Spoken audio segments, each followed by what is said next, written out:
Ini ada beberapa orang yang masih bentar ya, saya sambil nunggu. Ini ada beberapa orang yang masuk, mencoba untuk masuk yang harus saya persilahkan.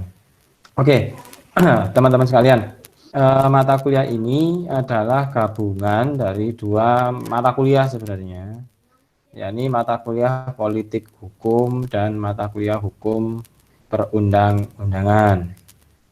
Kalau kita bicara tentang mata kuliah hukum perundang-undangan, maka mata kuliah hukum perundang-undangan itu sebenarnya diarahkan lebih pada aspek pembentukan atau mengajarkan mahasiswa hukum, membekali mahasiswa hukum untuk paham teknik, ya, teknik atau seni dalam menyusun suatu produk perundang-undangan, peraturan perundang-undangan, menyusun. Jadi teknik tentang penyusunan suatu produk perundang-undangan. Karena sifatnya teknis, maka mata kuliah itu lebih cenderung pada konteks konsep praktis, ya, lebih ke praktis, ya, menyusun mulai dari naskah akademik dan sebagainya. Termasuk juga peristilah pengguna penulisan, ya, teknis penulisan mulai dari bahasa, ya, pembahasaan dan sebagainya. Nah, untuk mata kuliah kita ini, karena ini bagian atau gabungan dari hukum politik hukum dan hukum perundang-undangan, maka nantinya mata kuliah ini agak berbeda dengan mata kuliah hukum perundang-undangan. Ya, apakah lebih apa bahasanya ya, arahnya seperti apa? Arahnya adalah kita nanti mencoba untuk membangun, akan berbeda ya. Sebenarnya pendekatannya lebih ke teoritis. Kalau sudah hukum politik hukum dan perundang-undangan ini sebenarnya arahnya sudah lebih ke teoritis daripada ke aspek praktisnya. Tapi teman-teman, terlepas dari itu nantinya tetap ya targetnya adalah teman-teman setidaknya bisa mengaplikasikan prinsip-prinsip dasar dalam politik hukum dan teori-teori fundamental dalam hukum perundang-undangan untuk dalam tataran praktis, ya, penyusunan produk hukum, ya, baik itu nanti sifatnya penyusunan naskah akademik maupun penyusunan produk perundang-undangan. Saya rasa itu. Ya. Di slide sudah saya paparkan di situ. Ya, ada beberapa aspek yang harus kita bahas di sini ya. Perkenankan saya untuk memaparkan terlebih dahulu nih, memaparkan terlebih dahulu. Nanti biar setelah itu kalaupun nanti ada pertanyaan saya persilahkan. Oke, saya mulai dulu dari, nah ini ya, jelas ya, politik hukum perundang-undangan, pengantar untuk perkuliahan hukum perundang-undangan yang saya buat. Ya, pertama kita masuk ke sini dulu, ya, istilah dan akar ilmiahnya. Ya, istilah dan akar ilmiahnya. Kalau istilah dan akar ilmiahnya bagi teman-teman yang pernah mungkin mengikuti mata kuliah hukum perundang-undangan, ya ada beberapa aspek yang sebenarnya harus didengar kembali sama, yakni bahwa ilmu hukum dalam konteks ilmu hukum itu ada yang disebut dengan ilmu pengetahuan hukum atau Gebungswissenschaft. Apa itu yang disebut dengan ilmu pengetahuan hukum? Bahwa hukum itu ya adalah bagian dari atau merupakan cabang keilmuan, ya, cabang keilmuan yang tersendiri yang memiliki karakteristik sendiri, di mana terus kemudian kajian-kajian terhadap hukum itu pada dasarnya memiliki paradigma pendekatan yang tersendiri, atau terus kemudian dalam konteks kalau kita bicara tentang materi di ilmu hukum, ya, kajian ilmu hukum itu dikenal dengan adanya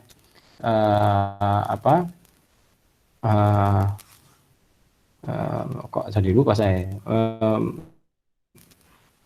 sui generis. Nah, bahwa ilmu hukum itu bersifat sui generis. Sui generis dalam hal ini maka artinya apa? Hukum itu sebagai suatu cabang keilmuan yang bersifat tersendiri, yang khusus, yang memiliki paradigma, perspektif dan pendekatan tersendiri, yang itu terus kemudian untuk mengkajinya juga harus menggunakan pendekatan paradigma dan perspektifnya yang tersendiri itu kalau kita bicara tentang konteks hukum sebagai sebuah ilmu. Kemudian di dalam ilmu pengetahuan hukum ada yang disebut dengan weight giving, weight and half, yakni ilmu sains, ilmu tentang pembuatan undang-undang atau ilmu tentang perundang-undangan. Ya, ilmu tentang perundang-undangan artinya ilmu yang mengkaji tentang undang-undang. Dalam ilmu pengetahuan hukum itu dikenal adanya ilmu yang mengkaji tentang perundang-undangan khusus mengkaji tentang perundang-undangan, baik itu terkait dengan bagaimana undang-undang itu dibuat, apa itu undang-undang, substansi dari undang-undang itu apa, esensi dari undang-undang itu apa, terus kemudian pembahasan atau bahasa yang harus ada dalam suatu undang-undang yang tidak boleh ada pada undang-undang, prinsip-prinsip dasarnya dan sebagainya. Baik prinsip-prinsip prinsip-prinsip pembentukan ya atau asas-asas dasar pembentukan maupun terkait dengan prinsip-prinsip yang terkait pada aspek substansi atau isi atau materi dari perundang-undangan. Kemudian pada era 1970-an ilmu perundang-undangan ini berkembang di Eropa Barat.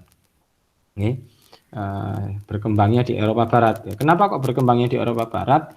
Teman-teman harus memahami bahwa yang disebut dengan ilmu perundang-undangan. Jadi di Eropa kan kalau kita bicara tentang madhab besar ya, madhab hukum ya, secara garis besar itu kan ada Anglo-Saxon, ada civil law, ya, ada Anglo-Saxon atau common law system, ada civil law system. Nah, kalau civil law system itu lebih bahasanya ilmu perundang-undangan lebih banyak berkembang di civil law system karena memang konsep hukum, perkembangan hukum di sana lebih ke perundang-undangan. Jadi hukum itu adalah sesuatu yang tertulis, sesuatu yang tertuang dalam bentuk produk hukum yang dibuat oleh pemerintah. Sedangkan dalam konteks common law system, hukum itu berkembang seiring dengan perkembangan masyarakat. Ya, sehingga terus kemudian karakternya hukum itu sebenarnya lebih banyak dilahirkan atau lahir melalui proses-proses persidangan. Ya, sehingga dinamika perkembangan hukum itu kalau di civil law itu lebih banyak lebih bersifat tertulis pada skrip perundang-undangan ya. Makanya terus kemudian konsep kodifikasi perundang-undangan, kodifikasi hukum, ada KUHP, KUH Perdata dan sebagainya itu berkembangnya di civil law, sedangkan di common law tidak. Kalau di common law itu doktrin hukum yang banyak berkembang itu lebih ke doktrin presidensi, mana terus kemudian hukum itu ada konsep judgment law ya. Hukum itu dibuat oleh hakim. Hukum itu lahir dari ruang-ruang peradilan di mana terus kemudian hakim dipaksa atau hakim dituntut untuk memutuskan suatu perkara-perkara nyata yang berkembang pada saat itu. Ya, oke. Itu yang berbeda. Kenapa terus kemudian makanya ilmu perundang-undangan lebih banyak berkembang di civil law, ya, lebih berkembang di Eropa. Saya lanjutkan. Di Indonesia bagaimana? Di Indonesia ilmu perundang-undangan itu dipopulerkan oleh Hamid ya, Abdul Hamid At-Tamimi ya, S. At-Tamimi pada tahun 1975 ya. Di situ terus kemudian beliau memperkenalkan istilah ilmu pengetahuan perundang-undangan. Jadi Prof. Hamid At-Tamimi ini mengistilahkan atau mengenalkan istilah ilmu pengetahuan perundang-undangan. Ilmu pengetahuan perundang-undangan ini nantinya ya menjadi satu cabang tersendiri yang beliau ajarkan secara langsung di Universitas Indonesia. Bahkan bahan perkuliahan beliau di Universitas Indonesia ya terkait dengan ilmu perundang-undangan ini, ilmu pengetahuan perundang-undangan ini itu terus kemudian dicetak dijadikan buku ya, dijadikan buku ya. Salah satunya yang terus kemudian murid beliau, salah satu murid beliau yang paling tekun, yang tekun ya, yang tekun untuk mencatat, mencatat, menotulensi pemikiran-pemikiran beliau adalah Prof. Maria Farida, ya, Prof. Maria Farida. Ya. Sehingga terus kemudian beliau, Prof. Maria Farida itu punya satu buku, punya satu karya, ya, satu karya yang sampai hari ini mungkin masih menjadi rujukan di Indonesia, ya, seluruh universitas, seluruh fakultas hukum. Nah, ya, ini ilmu perundang-undangan ya, sama ya. Terus kemudian ada 2 jilid, itu jilid 1 dan jilid 2. Saya kebetulan juga menggunakan karya beliau untuk menyusun naskah, menyusun materi-materi perkuliahan tentang hukum perundang-undangan yang saya ajarkan beberapa waktu yang lalu. Oke. Tapi karena ke depan ini tidak lagi hanya hukum perundang-undangan, maka saya kombinasikan dengan beberapa karya dari beberapa tokoh. Ya. Oke. Kemudian bagaimana dengan konsep atau dengan politik hukum? Ya, politik hukum itu juga berkembang di Indonesia lebih baru ya, lebih baru perkembangan politik hukum di Indonesia ini. Salah satu rujukan ya, untuk memahami apa konsep politik hukum ya, ruang lingkup dan sebagainya ya terkait dengan politik hukum itu adalah Mulyana Kusuma dan Mahfud MD. Keduanya menulis hal yang sama ya, menulis tema yang sama terkait dengan politik hukum. Ya, ini terkait dengan bagaimana relasi antara hukum dan politik, antara politik dan hukum. Nah, terus kemudian perspektif dan paradigma politik, paradigma hukum yang digunakan dalam politik hukum itu seperti apa? Itu terus kemudian ditulis oleh Mulyana Kusuma di era 80-an, yang terus kemudian itu juga dilanjutkan di follow up oleh Prof. Mahfud MD. Ya, kemudian ada juga yang namanya istilah politik perundang-undangan. Jadi ada 3 istilah teman-teman. Istilah yang pertama ilmu pengetahuan perundang-undangan, terus kemudian ada politik hukum, ya, ada politik perundang-undangan. Kalau politik hukum ini nanti teman-teman kalau ke ke banyak universitas ya, terutama yang menggunakan pendekatan yang mengakui pendekatan yang bersifat interdisipliner seperti UII, ya, Universitas Islam Indonesia, terus kemudian UMS Solo, terus kemudian UMY di Jawa Tengah rata-rata ya, UGM ya, terus kemudian Undip ya, itu dikenal konsep politik hukum. Ya, artinya istilah politik hukum ini digunakan dan diajarkan dalam mata kuliah tertentu ya, dalam mata kuliah khusus ya, tersendiri. Sedangkan untuk beberapa universitas, salah satunya saya nggak tahu kalau sekarang ya, karena ketika saya dulu di UNER yang digunakan istilahnya adalah politik perundang-undangan, bahasanya politik perundang-undangan. Ya, waktu itu yang digunakan oleh universitas adalah menggunakan istilah politik perundang-undangan. Nah, perspektifnya adalah bahwa mengaitkan pembentukan undang-undang sebagai undang-undang, meletakkan undang-undang sebagai sebuah produk politik. Nah, itu bahasanya seperti itu. Oke. Kemudian saya lanjutkan. Jadi kalau nanti ada universitas yang menggunakan bahasa ilmu pengetahuan perundang-undangan juga sudah nggak usah kaget, sama dengan politik hukum atau mungkin politik perundang-undangan, sama intinya. Ketiganya sama, walaupun pada kalau dibaca di beberapa literatur, contoh literaturnya yang ditulis oleh Prof. Maria Farida, literatur yang ditulis oleh Prof. Mahfud MD atau Dr. Mulyana Kusuma, kemudian atau literatur yang ditulis oleh Peter Mahmud Marzuki ya, Prof. Peter Mahmud yang orang UNER, itu pasti akan memiliki perspektif yang berbeda. Ya, jadi itu yang nanti silahkan dibandingkan. Intinya ya kalau kita bicara tentang perkembangan pemikiran, ya memang masing-masing universitas, masing-masing pengajar, masing-masing pakar itu memiliki perspektifnya masing-masing tersendiri tentang suatu topik atau kajian hukum, terutama hal yang semacam ini. Yang itu tentunya dilatar belakangi oleh pilihan-pilihan madhab, pilihan-pilihan madhab. Bagi orang normatif, ya, maka dia akan cenderung menggunakan bahasa politik perundang-undangan. Bagi orang yang interdisipliner, sosial-legal, yang masih mengakui keberadaan kajian hukum yang bersifat interdisipliner, maka dia pasti akan mengakui konsep atau dia masih menggunakan istilah hukum, politik hukum. Oke, saya lanjutkan.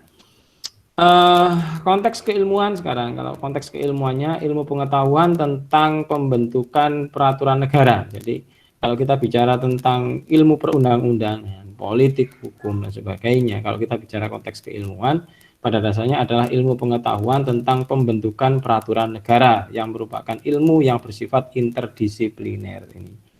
Ya, jadi ini saya ambilkan dari literatur atau tulisannya yang ada di bukunya Prof. Maria Farida. Jadi Prof. Maria Farida yang sebenarnya perspektifnya lebih cenderung ke normatif pun meletakkan atau memberikan pengertian bahwa ilmu perundang-undangan, hukum perundang-undangan, terus kemudian hari ini kita akan mengkaji tentang konsep politik hukum dan perundang-undangan, pada dasarnya adalah ilmu pengetahuan tentang pembentukan peraturan negara yang merupakan ilmu yang bersifat interdisipliner. Kenapa kok interdisipliner? Karena pembentukan peraturan negara itu tidak bisa hanya jadi kalau kita menggunakan satu perspektif ilmu hukum normativitas nggak bisa. Ya, perspektif normatif itu adalah berguna dalam konteks pembentukan undang-undang, berguna untuk menuntun pembuat undang-undang dalam menentukan diksi, menentukan substansi dari aturan. Ya, sedangkan norma-normanya, ya, pilihan-pilihan norma yang akan digunakan dalam aturan itu seperti apa, itu yang menuntun itu, ya, prosedurnya dan sebagainya. Tapi terkait dengan substansinya, substansi pengaturan, terus kemudian terkait dengan muatan, kepentingan, tujuan dan sebagainya, perspektif yang digunakan, ya, keluasan dan cakupan dari materi itu harus mempertimbangkan banyak aspek. Kenapa demikian? Karena undang-undang, peraturan yang merupakan produk hukum dari pemerintah itu harus melihat permasalahan itu tidak hanya pada aspek legalitas semata, tapi juga harus melihat pada perspektif yang luas, ya, yang dimungkinkan untuk digunakan. Ya, contoh, ya, kalau mau buat pengaturan tentang ketenaga kerjaan, maka nggak bisa hanya dilihat pada perspektif norma, tapi juga dilihat pada perspektif hak asasi, dilihat pada perspektif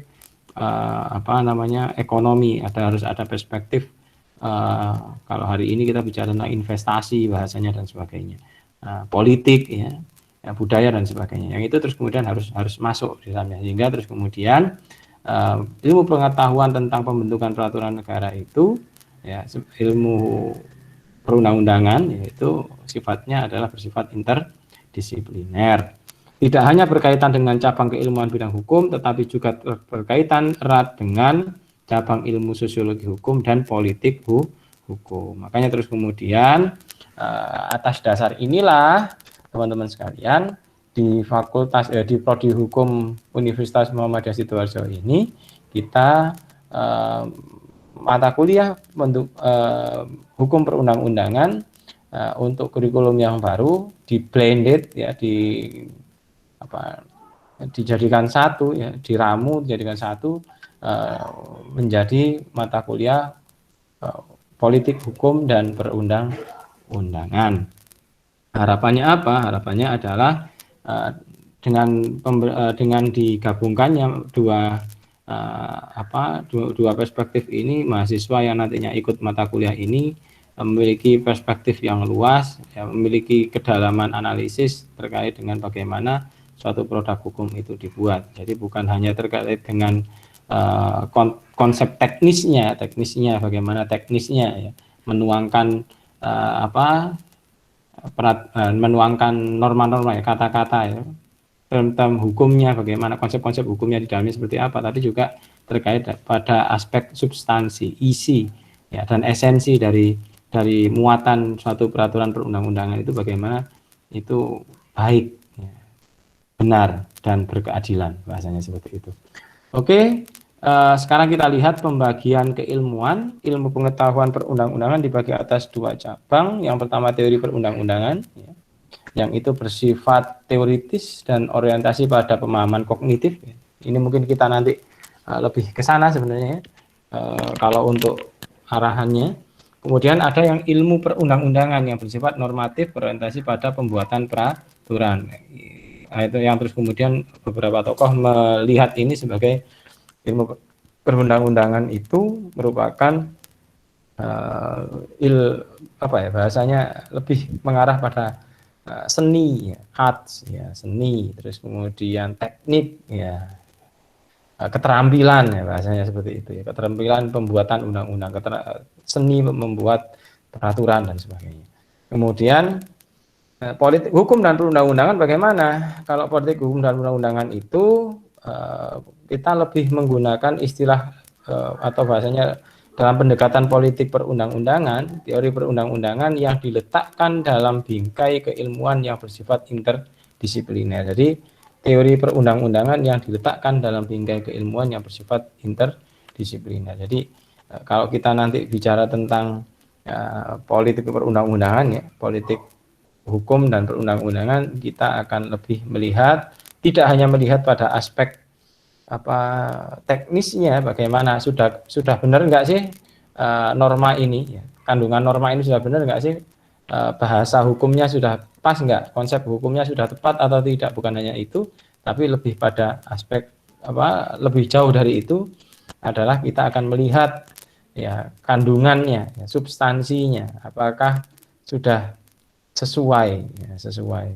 Contoh ya, kita bicara tentang hukum, tujuan dari hukum adalah untuk mewujudkan keadilan dan kebermanfaatan yang lebih luas.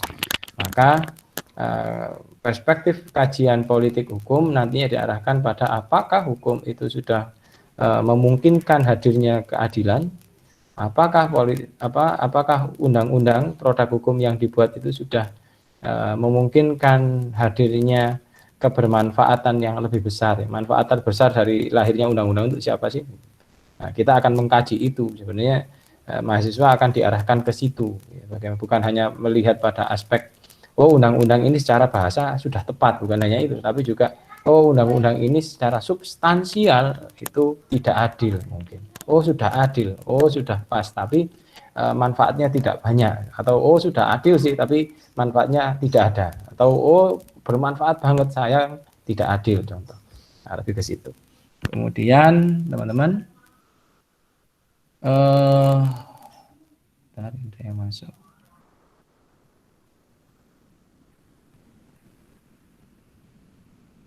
Oke, saya kembali lagi. Si Siti Rukoyah ini ada di jalan. Hati-hati sih selama mengendara ya. Oke. Saya lanjutkan, teman-teman. Ini pembagian keilmuan, terus kemudian kita masuk ke, bisa dilihat ya ruang lingkup kajiannya. Ya, ruang lingkup kajian politik hukum perundang-undangan itu ada 7 sebenarnya, teman-teman. Yang pertama politik hukum sebagai metode dan perspektif kajian hukum. Jadi nanti kita melihat politik hukum itu sebagai paradigma berhukum, paradigma keilmuan hukum. Ya, paradigma keilmuan hukum. Nanti seperti apa sih? Ya, nanti kita lihat ya. Minggu depan insya Allah kita masuk ke tema ini. Ya, politik hukum sebagai paradigma dan metode. Ya. Paradigma berhukum dan metode keilmuan, ya. metode hukum ya, metode berhukum ya bahasanya itu. Kemudian yang kedua relasi politik dengan hukum dan negara. Ya, bagaimana sih relasi politik dengan hukum dan negara itu? Jadi kalau kita bicara relasi itu kan hubungan ya. Hubungan itu ada yang bersifat kausalitas, ada yang tidak bersifat kausalitas. Maka kita lihat hubungan antara politik dan hukum itu sekedar ada hubungannya saja atau bersifat kausalitas. Nah, itu ya nanti akan kita lihat. Ya, tentunya nanti kita akan menggunakan untuk melihat ini, kita akan menggunakan beberapa teori yang mengemuka ya, sampai hari ini paling tidak masih belum terbantahkan. Ya, ini ada teorinya, teori hukum responsif miliknya Nonets dan Selznick, juga ada karya disertasinya Prof. Mahfud MD. Ya. Nanti kita lihat ya anomali dari pemikiran Prof. Mahfud MD ketika beliau masih antara disertasi yang beliau tulis dengan realitas rezim yang hari ini beliau terlibat di dalamnya. Oke, saya lanjutkan pengaruh politik dalam pembentukan hukum, yaitu yang ketiga. Kemudian proses pembentukan undang-undang di Indonesia. Yang kelima, struktur kelembagaan pembentuk undang-undang. Ada yang keenam, standar isi dan proses pembentukan naskah akademik. Ya, ini nanti lebih ke teknik tadi itu ya, lebih ke seni, ke teknik, ke keterampilan pembuatan norma. Dan yang ketujuh, standar norma dan substansi undang-undang ini. Ya, nanti yang akan kita bahas ada 7 hal itu sebenarnya, teman-teman. Jadi nanti disiapkan ya, disiapkan. Saat ini di kantor di LKBA sedang ada ada pengurus kita yang kita mintai untuk bahasanya itu ya, melakukan bahasanya, mengcopy salah satu buku yang sampai dengan hari ini sudah tidak terbit lagi, tapi itu sangat penting untuk membentuk untuk bekal bagi mahasiswa membuat atau mengikuti perkuliahan pembentukan perundang-undangan. Nanti coba akan saya bagikan. Ya, kalau sudah selesai dijadikan e-book akan saya bagikan. Ya, itu sangat berguna sekali dan memang sangat penting untuk bekal teman-teman dalam membuat, atau nantinya kalau memang ada Gusti Allah itu ngekei rezeki itu gak pilih-pilih ya. Barangkali ada yang nantinya terlibat dalam proses pembentukan produk hukum baik di daerah, di provinsi maupun di pusat. Nah, itu bisa jadi bahasanya, bahan untuk sinau dan mengasah kemampuan. Ya, kita tunggu saja ya, masih belum selesai kayaknya. Karena tebalnya itu sekitar 300 halaman. Ya, tapi nanti akan saya bagikan sekitar ya pada tema yang penting saja yang saya bagikan. Oke. Kemudian lingkup kajian ilmu perundang-undangan, ya. Kalau kita bicara lingkup kajian ilmu perundang-undangan ini ya, kalau di ilmu perundang-undangannya sendiri itu lebih ke yang pertama dasar perundang-undangan, proses perundang-undangan, metode perundang-undangan, teknik perundang-undangan. Kita lihat di sini, kalau dasar perundang-undangan, proses perundang-undangan, metode perundang-undangan, teknik perundang-undangan, dari 4 bidang kajian dalam lingkup kajian ilmu perundang-undangan, pada dasarnya 3 diantaranya ya, dua diantaranya, dasar perundang-undangan, proses perundang-undangan ini tidak bisa dilepaskan dari konsep kajian hukum politik hukum ya. Makanya terus kemudian kalau kita bandingkan dengan ini ya, ruang lingkup kajian dari politik hukum dan perundang-undangan ini, apa yang ada di ruang lingkup kajian ilmu perundang-undangan ini sepertinya ya memang tidak jauh beda ya, sama ya.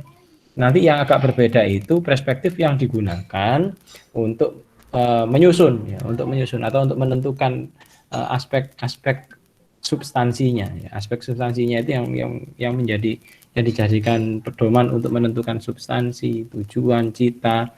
Ya, itu yang agak nanti berbeda ketika kita bicara tentang politik hukum dan ilmu perundang-undangan. Oke. Kemudian makna perundang-undangan ya, sebagai proses pembentukan peraturan negara. Ya, jadi kalau kita bicara makna perundang-undangan, ya, perundang-undangan itu mengacu pada proses pembentukan peraturan negara. Seluruh proses pembentukan peraturan negara itu pada dasarnya adalah perundang-undangan, bahasanya gitu. Kemudian sebagai produk hasil pembentukan peraturan negara. Jadi kalau kita bicara perundang-undangan itu ya yang pertama kita akan merujuk pada proses yang di dalamnya ada proses pembentukannya. Yang kedua bicara tentang pada standar isi atau norma yang lahir dari proses pembentukan aturan tadi itu. Saya lanjutkan fungsi keilmuan perundang-undangan ya ada 4 ya.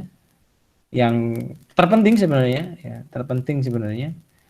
yang harus difahami bahwa empatnya ini nggak bisa dipilih satu atau dua saja, nggak bisa. Ya, mengawal proses pembangunan hukum nasional yang berkeadilan dan berkeadaban sama. Ya, itu nggak bisa meikitok nggak bisa. Nah, terus kemudian ya fungsi yang pertama itu juga harus diimbangi atau dilanjutkan atau dikuatkan dengan fungsi yang kedua. Ini memastikan proses pembentukan peraturan negara sesuai dengan cita hukum nasional. Kalau nggak sesuai dengan cita hukum nasional ya nggak akan pernah ketemu keadilan dan keadaban. Kenapa nggak mungkin ketemu keadilan dan keadaban? Karena cita hukum nasional itulah yang menjadi landasan untuk menilai, untuk menentukan apa itu adil, apa itu adab. Nah, kemudian menjembatani kebutuhan atas akomodasi norma hukum tidak tertulis ke norma hukum tertulis. Nah, contoh ya, 1, 2 ini tanpa yang ketiga ini atau mengambil yang ketiga tanpa yang pertama dan yang kedua itu nggak akan pernah mungkin karena ini satu kesatuan. Ya. Bahasanya terus kemudian dalam perspektif hukum progresif, hukum responsif, suatu norma hukum, suatu produk hukum itu harus mencerminkan nilai-nilai tertinggi, keadaban-keadaban tertinggi, ya harus mengakomodir nilai-nilai, mengakomodir pandangan hidup yang berkembang di masyarakat, ya, di mana terus kemudian hukum itu berjalan. Jadi itu ya prinsip dasarnya, ya, bahwa hukum itu harus akomodatif terhadap perkembangan nilai, harus akomodatif terhadap aspirasi di mana hukum itu akan ditegakkan. Kemudian menjamin keberlangsungan proses pembentukan hukum yang responsif dan progresif. Konsep responsif artinya yang tanggap terhadap perubahan, yang tanggap terhadap aspirasi, tanggap terhadap kebutuhan-kebutuhan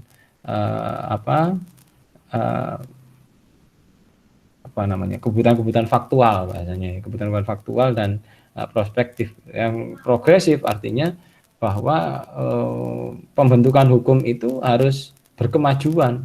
Berkemajuan itu ya nilai-nilai yang diperjuangkan ya harus nilai-nilai yang memungkinkan ya masyarakat ya peradaban yang ada pada masyarakat itu tumbuh ya, secara lebih baik, tumbuh secara lebih bermartabat, bahasanya seperti itu. Itu namanya progresif.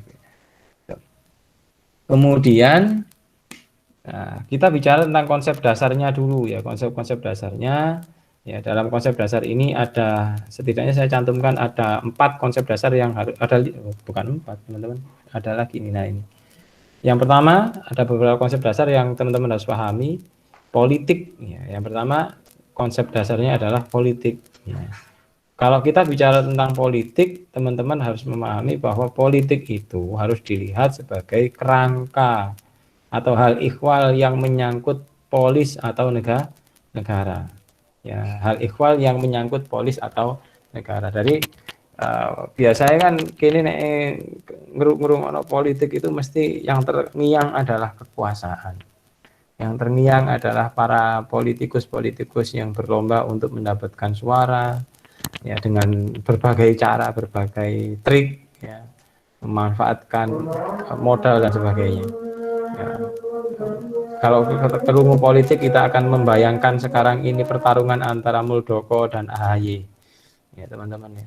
Kalau kita mendengarkan mendengar istilah politik kita akan terngiang bagaimana pertarungan antara Jokowi dan siapa itu namanya Prabowo. Ya, kalau kita mendengar politik kita mungkin juga akan terngiang dengan masih ingat bagaimana pecahnya negara ini karena kampret dan cebong contoh. Ya, bukan itu sebenarnya kalau kita bicara tentang politik, politik itu terkait dengan yang tadi itu. Ya, politik itu sebenarnya sejak awal mulai ada lahirnya istilah politik, politik itu terkait dengan hal ihwal yang menyangkut polis atau negara. Ya, hal ihwal yang menyangkut polis atau segala sesuatu yang berkaitan dengan pengaturan tentang negara, penataan negara, tata kelola bernegara itu politik. Itulah politik. Ya. Ya, sehingga terus kemudian ini pengertian yang dasar ya kalau kita menilai dari akar kata di era Yunani. Makanya terus kemudian Aristoteles menyatakan manusia itu zoon politikon, manusia itu adalah hewan yang berpolitik. Ya, hewan yang berpolitik. Kenapa kok manusia itu hewan berpolitik? Karena manusia itu kelahirannya itu difitrahkan dengan kebutuhan untuk membangun masyarakat, kebutuhan untuk mewujudkan sesuatu secara bersama. Gak iso urip dhewe, gak iso ngelakoni sembarang karir ijenan. Butuh masyarakat, butuh berorganisasi, butuh apa namanya itu berstrategi ya, dengan yang lain untuk mewujudkan hal-hal yang itu sebenarnya tujuan bersama. Itu. Ya, jadi nggak bisa kalau kita bicara tentang politik terus kemudian kita hanya melihat pada aspek politik itu terkait hanya dengan kekuasaan, tidak. Politik itu terkait dengan manusia. Karena politik itu ada seiring dengan adanya manusia. Gitu bahasanya. Kita tunggu sebentar saja ya. Ini ada yang ada.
Baik teman-teman, suara saya masih bisa didengar dengan baik ya? Bisa Pak, bisa. Oke. Bisa Pak, bisa. Mas Safarul calon lurah masa depan. Nek sik gelem dadi lurah. Ya. Oke. Saya lanjutkan ya tadi ya, kalau politik kalau kita lihat dari akar katanya polis ya. Jadi polis itu sebenarnya bahasa Yunani ya. Polis itu merujuk pada nama atau pada istilah waktu itu polis itu sama dengan kota praja atau negara. Jadi bahasanya sana itu polis ya, negara-negara, kota praja itu. Jadi hal ihwal nih, jadi hal ihwal itu segala sesuatu yang berkaitan dengan negara itu politik ya, bahasanya gitu ya. Kemudian jadi kalau kita contoh ya, politik itu bukan hanya bagaimana cara menjadi atau apa aktivitas, strategi, cara, pilihan metode untuk menjadi lurah, untuk menjadi bupati, untuk menjadi apa namanya anggota DPR. Bukan itu saja politik itu. Politik termasuk bagaimana membuat satu peraturan perundang-undangan yang berkeadilan, itu politik. Bagaimana mewujudkan keadilan sosial, itu politik. Bagaimana apa namanya Indonesia katanya ya, bagaimana menjadi negara yang berdaulat, itu politik. Atau paling sederhana lagi ya, bagaimana menyalurkan raskin, itu politik. Itu sudah masuk apa namanya itu politik, ruang politik sebenarnya. Ya, tapi kita kan tidak melihat itu kadang-kadang. Kita melihatnya itu simpel yang namanya politik. Jadi aktivitas menyalurkan raskin, aktivitas menyalurkan bansos, bantuan sosial itu tidak kita lihat sebagai politik. Padahal itu juga politik. Yang di dalamnya ada aktivitas politik juga. Apa sih politik dalam perspektif yang lebih luas juga ya, yang luas itu, yang lebih spesifik. Andre Heywood dalam bukunya yang berjudul Politics, ya memberikan pengertian politik adalah aktivitas yang melalui masyarakat membuat, memelihara, dan memperbaiki aturan umum yang diselenggarakan untuk mengatur kehidupan mereka. Nah, ini aktivitas yang melalui masyarakat. Ya, aktivitas yang melalui masyarakat, artinya aktivitas itu dilakukan oleh masyarakat. Kalau sudah bicara masyarakat, bukan person as person, tapi person as society bahasanya gitu ya. Orang sebagai bagian dari masyarakat, orang sebagai bagian dari komunitas bahasanya itu. Jadi aktivitas politik itu nggak bisa dilakukan oleh seseorang secara individual. Nah, sehingga terus kemudian kalau kita bicara tentang berpolitik itu nggak mungkin berpolitik ijenan. Berpolitik itu pasti ada kaitan-kaitan yang lain, entah itu dengan komunitas tertentu atau dengan orang lain. Itu nggak akan pernah bisa dilakukan sendiri. Ya, aktivitas yang melalui masyarakat membuat, memelihara dan memperbaiki. Ya, membuat contohnya, membuat aturan. Ya. Terus kemudian memelihara aturan. Ya, memperbaiki aturan umum yang diselenggarakan untuk mengatur kehidupan mereka. Jadi kalau kita berpolitik itu ya wujud konkretnya itu adalah bagaimana kita dalam satu masyarakat, kita bersama masyarakat atau kita membersamai masyarakat, membuat, memelihara dan memperbaiki aturan-aturan hukum, ya, aturan-aturan umum yang diselenggarakan untuk mengatur kehidupan mereka, ya, yang digunakan untuk mengatur kehidupan kita. Ya, contoh tadi itu ya, kalau kita tentang raskin, maka aktivitas politiknya itu ya bagaimana mengatur caranya ketika kita rapat rundingan rembukan raskin iki dikek nonang sopo, siapa yang nantinya akan menerima, berapa besaran raskinnya. Nah, itu sudah aktivitas politik, teman-teman. Ya. Tujuannya harusnya, idealnya tujuannya adalah untuk kebaikan umum, ya, untuk kemaslahatan bersama, itu idealnya sebenarnya. Tapi prinsip dasarnya ya sekedar hanya bagaimana terus kemudian aktivitas itu ujung-ujungnya adalah untuk membuat satu pengaturan, ya, melahirkan satu pengaturan untuk dilakukan atau ditaati secara bersama. Oke, ini ya tujuannya untuk siapa ya? Untuk mereka yang membuat itu dong, gitu loh. Untuk yang mereka yang buat itu, mereka yang akan yang berkepentingan dengan aturan itu. Nah, itu bahasanya gitu. Jadi seluruh aktivitas yang terkait dengan negara, ya, tadi itu ada raskin, ada bansos dan sebagainya. Sehingga terus kemudian kalau kita bicara tentang kasus yang beberapa waktu yang lalu ya terkait dengan kasus bansos ya, bantuan sosial, itu ya kalau kita bicara itu ya aktivitas politik memang.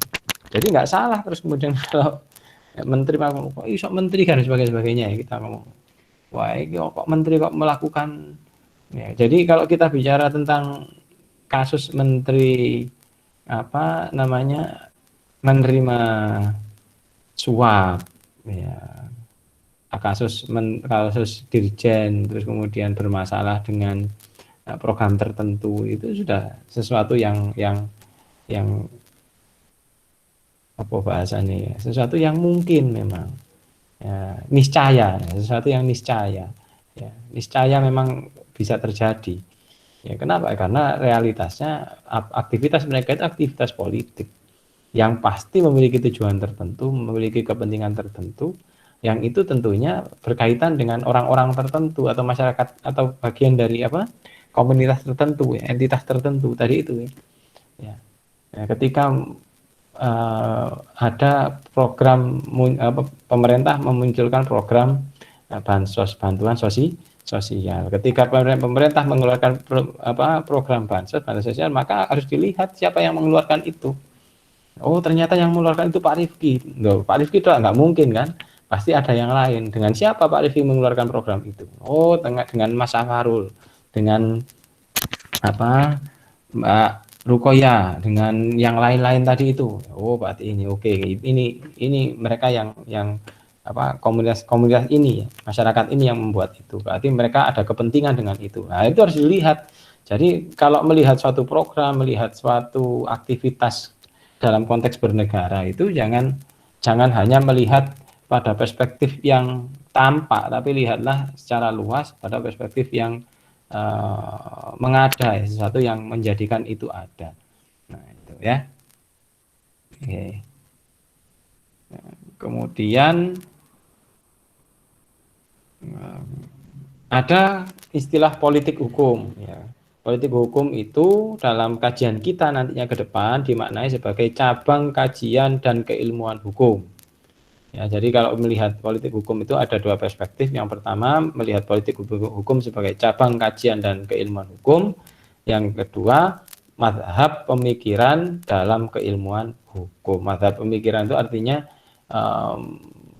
apa bahasanya aliran ya, aliran pemikiran ya, aliran pemikiran ya, satu paradigma berpikir tersendiri ya, satu sudut pandang ya, perspektif berpikir ya dalam keilmuan hukum ya, yang meletakkan meletakkan hukum itu sebagai bagian dari kerja politik. Nah ini nanti kita lihat bagaimana perspektif yang muncul ya, yang beragam oleh beberapa tokoh yang muncul ya.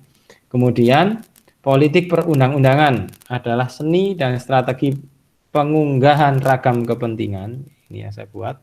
Ya, jadi seni dan strategi pengunggahan ragam kepentingan dalam proses pembuatan undang-undang guna terwujudnya kondisi tertentu yang dicita-citakan. Jadi kalau kita bicara politik perundang-undangan adalah seni dan strategi pengunggahan ragam kepentingan dalam proses pembuatan undang-undang guna terwujudnya kondisi tertentu yang dicita-citakan. Jadi politik perundang-undangan itu terkait dengan seni, bagaimana kita mengakomodasi kepentingan orang untuk diatur. Bagaimana kita dalam satu aturan, bagaimana kita mengakomodasi kepentingan-kepentingan masyarakat, pihak-pihak yang berkepentingan di dalam suatu peraturan yang kita buat, yang itu terus kemudian diarahkan untuk mewujudkan suatu tujuan tertentu yang dicita-citakan. Tentunya dalam hal ini yang dicita-citakan itu bergantung pada siapa yang buat, yang dicita-citakan oleh yang buat. Idealnya adalah cita-cita di sini karena ini perspektifnya negara, maka ini terkait dengan cita-cita negara. Tapi dalam perspektif praktisnya ternyata hari ini kalau kita bicara tentang cita-cita di situ menjadi dikaitkan dengan kepentingan-kepentingan kelompok-kelompok yang terlibat dalam pembuatan suatu peraturan perundang-undangan. Oke, saya lanjutkan dan ini terakhir ya. Konsep selanjutnya adalah konsep ada tiga ya. Kalau kita bicara tentang perspektif politik dalam pembuatan peraturan perundang-undangan ada tiga pihak ya yang berkaitan dengan pembentukan peraturan perundang-undangan. Yang pertama pihak pemegang peranan adalah mereka yang berkepentingan dan atau terdampak atas hadir dan berlakunya suatu produk perundang-undangan. Ya, kita bisa menjadi pemegang, Umsida bisa jadi. Ya, terus kemudian Karang Taruna itu bisa jadi pemegang peran. Terus kemudian lembaga pembuat undang-undang adalah institusi negara yang diberi kedudukan dan kewenangan untuk menjalankan proses pembuatan undang-undang. Ini bisa jadi kayak pemerintah ya, legislatif, yudikatif ya, itu lembaga-lembaga pembuat undang-undang. Kalau di Indonesia ya legislatif ya. Terus kemudian MPR itu pembuat undang-undang ya, DPRD ya, itu pembuat undang-undang, pembuatan peraturan. Terus kemudian kalau di tingkat desa ada BPD dan sebagainya. Kemudian lembaga pelaksana adalah institusi negara yang diberi tugas dan kewenangan untuk melaksanakan dan menegakkan norma-norma hukum dalam undang-undang. Ini pemerintah ya, pemerintah ini dalam konteks yang luas ya, dinas, Pemda, Pemdes ya, pemerintah pusat itu lembaga pelaksana ya. Kemudian ini capaian perkuliahan ya, ada 3 capaiannya teman-teman Ya, terus kemudian standar penilaian. Nah, ini saya tegaskan mumpung masih di awal. Ada standar penilaiannya, saya tidak neko-neko sesuai dengan apa yang ditetapkan universitas. Cuman ada rambu-rambunya teman-teman. Yang pertama, tindakan curang dan melampaui toleransi plagiasi adalah pelanggaran yang tidak termaafkan. Itu tolong menjadi catatan utama. Ya, kenapa ini menjadi catatan utama? Karena Anda adalah mahasiswa prodi hukum, calon apa namanya, pilar-pilar penegakan hukum di Indonesia. Kalau ingin negara kita berdiri tegak, maka hukumnya harus tegak. Kalau hukumnya harus tegak, maka penegak atau mereka yang bertanggung jawab atas tegaknya hukum juga harus orang yang berintegritas. Nah, harapan saya adalah teman-teman nanti menjadi bagian dari apa ya, pembaik peradaban lah teman-teman. Jangan jadi bagian dari yang merontokkan peradaban kita. Kita sudah susah dengan konsep Indonesia yang hari ini ada korupsi merajalela mulai dari pusat sampai daerah. Ya. Terus kemudian peraturan perundang-undangan dibuat tidak lagi meletakkan kepentingan bangsa, kepentingan negara, kebutuhan rakyat sebagai yang utama, tapi kepentingan dan kebutuhan kelompoknya masing-masing. Nah, kalau terus kemudian teman-teman yang sekarang kuliah di Fakultas Hukum, kuliah di Prodi Hukum, tidak memiliki niatan yang sama untuk memperbaiki hukum, memperbaiki negara ini, terus ya apa? Nah, mulailah dari diri kita. Ya, kalau kita muak dengan korupsi ya jangan lakukan itu. Kalau kita nggak suka melihat pemimpin kita yang tidak amanah, yang tidak apa namanya itu, tidak memiliki integritas, ya jangan menjadi bagian dari mereka. Atau setidaknya jangan belajar untuk menjadi orang yang semacam itu. Saya rasa itu entry point-nya. Saya akan lebih menghargai teman-teman yang mau merendahkan egonya untuk mendapatkan nilai baik demi tegaknya moralitas kolektif kita bersama. Saya rasa itu. Ya. Monggo, sekarang saya persilahkan ke teman-teman kalau ada sesuatu yang ingin disampaikan.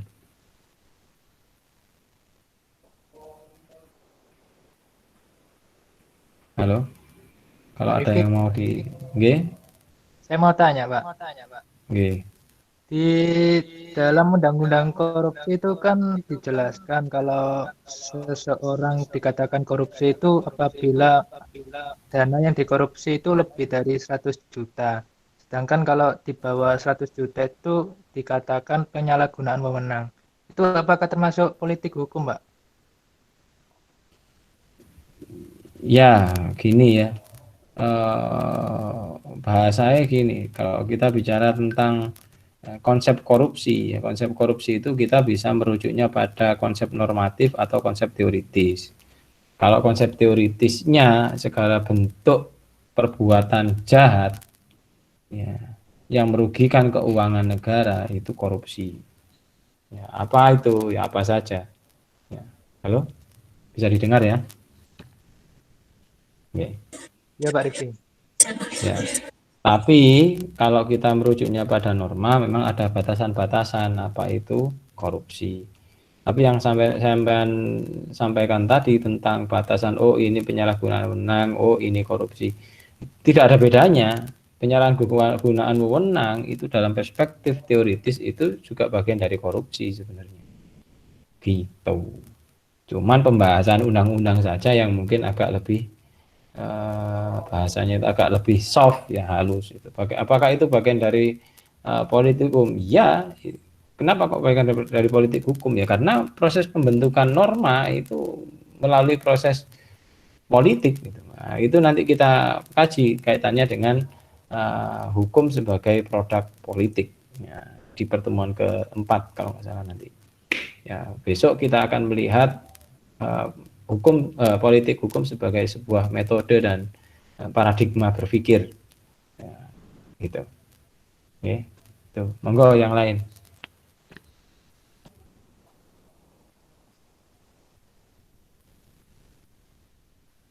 Nggak ada? Ya, kalau nggak ada, saya sampaikan teman-teman kalau untuk perkuliahan saya tidak terlalu ada ya. Bagi yang pagi kalau mau ikut malam monggo, bagi yang malam kalau pas mau ikut pagi silahkan. Tugas demikian juga, kalau ada tugas individual silakan dikerjakan sendiri, kumpulkan pagi atau malam juga nggak masalah. Tugas kelompok juga saya persilahkan kalau yang kelas malam mau gabung dengan atau buat kelompok dengan kelas pagi. Toh sama kan pengajarnya. Ya, bagi saya itu yang penting dijalankan, dikerjakan, dilaksanakan dengan baik. Kita berharap semoga rencana kampus akan mencoba untuk secara bergiliran membuka perkuliahan di pertengahan April jadi ya. Kalau enggak ya enggak. Soalnya kemarin ada wacana mau dicoba untuk kalau sudah divaksin semua ya. Kalau dosen-dosennya sudah divaksin semua nanti akan dicoba untuk tatap muka secara bergiliran. Tapi kita nunggu izin dari Pemda, Pemprov dan ngaran itu ya satgasnya ya yang di pusat. Soalnya kita juga nggak bisa dalam hal ini ya agak ribet memang ya karena kita terkendala oleh bahasanya kebijakan negara yang tidak mau menjamin ya bahasanya tidak banyak daerah Pemda yang mau jamin ya yang mau jamin lembaga pendidikan di daerahnya untuk boleh buka ya. Tidak banyak di kabupaten ya tidak banyak kabupaten atau kota yang mau atau berani menjamin atau mempersilahkan lembaga pendidikan di tempatnya di daerah kekuasaannya itu ya. Itu untuk buka ya. Tuh, biasanya ya persilahkan monggo kalau mau buka ya buka ODW kok nek ono apa-apa tanggung jawab sendiri biasanya gitu. Nah, kita problemnya di situ. Kenapa? Karena ya tahu sendiri teman-teman ya, hal-hal terkait dengan kerumunan dan sebagainya itu sensitif sekali. Kemarin kita pernah dibikin tersenyum kecut dengan kasusnya Habib Rizik ya, terkait kerumunan ya. Bagi saya ya salah, kerumunan massa seperti itu salah. Tapi terlepas dari itu pemerintah juga problematik, juga bermasalah juga.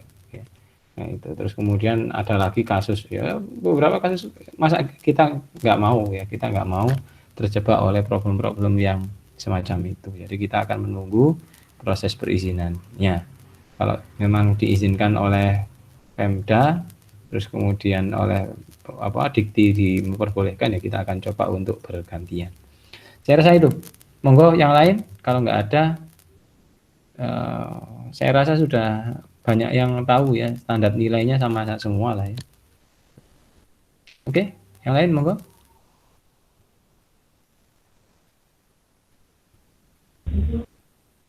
Tidak ada? Kalau tidak ada kita akhiri teman-teman. Sepertinya tidak ada, Pak. Oke, kalau tidak ada ya kita akhiri ya. Oke, Pak. Oke, terima kasih atas kehadirannya teman-teman sekalian. Ada Mas Muhammad Salah yang sudah mandul nggak ngegul kian